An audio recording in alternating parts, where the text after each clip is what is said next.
let's start to put the ECG to use and see what information we can extract in disease situations.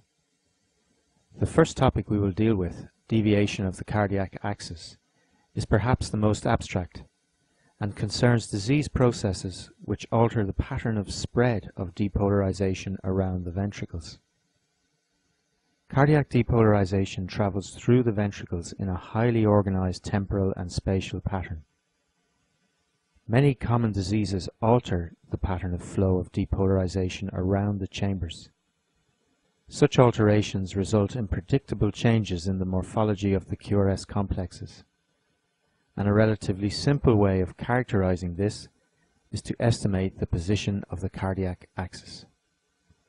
So what is the cardiac axis? You will remember from section 1 that the 6 frontal leads examine the heart in the vertical or frontal plane.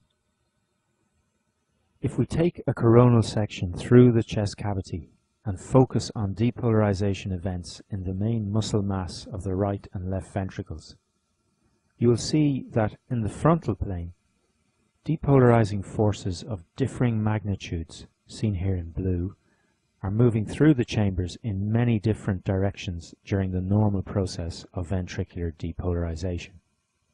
If we add together all of the depolarization vectors occurring in the frontal plane throughout the duration of ventricular depolarization, we can generate an overall vector, which of course has a magnitude and direction. The direction of this total frontal QRS vector, defined by the angle it makes with lead 1, is the cardiac axis. In normal circumstances, the direction of the frontal QRS vector is dominated by the depolarization vectors generated in the large left ventricular muscle mass. The pattern of depolarization of the left ventricle is in turn dictated by the precise anatomy of the intraventricular conducting system. To understand the cardiac axis and axis deviation, you need to be familiar with the anatomy of the intraventricular conducting system. We simplified our description of ventricular conduction in section 1 to aid comprehension.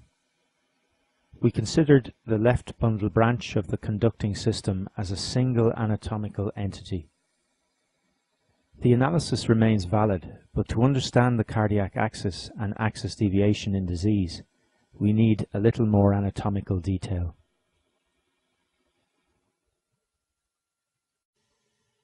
In the diagram shown here, we are looking at the heart sitting on the diaphragm from the left. If we take a section as indicated through the organ and remove the anterior surface, we can examine the conducting system in the ventricles in more detail. We are particularly interested in the left bundle branch. Shortly after the anatomical bifurcation of the bundle of His into right and left bundle branches, the left bundle branch itself quickly divides into 3 distinct collections of conducting fibers: a septal branch which travels downwards into the septum, an anterior fascicle, and a posterior fascicle. The left anterior fascicle depolarizes the anterior and lateral walls of the left ventricle as shown here, while the left posterior fascicle simultaneously depolarizes the posterior and inferior surfaces of the chamber. In a normal heart, these 2 depolarizing vectors are the prime determinant of the cardiac axis. As shown here, in the frontal plane, the plane of the screen, they can be represented as vectors flowing simultaneously from the left anterior fascicle and from the left posterior fascicle. As you can see when we use the parallelogram rule to add them together, the total vector generated is travelling downwards and to the left, more or less straight down lead 2, at approximately 60 degrees relative to lead 1. With the cardiac axis close to plus 60 degrees, this is well within 90 degrees of the 3 standard leads, And in this normal situation, the QRS complexes in these three leads are strongly positive, with dominant OR waves. Get into the habit of recognizing this normal pattern down the right-hand side of the ECG. Also note that as AVL lies at 90 degrees relative to lead 2, as shown here, AVL tends to be close to isoelectric in this situation.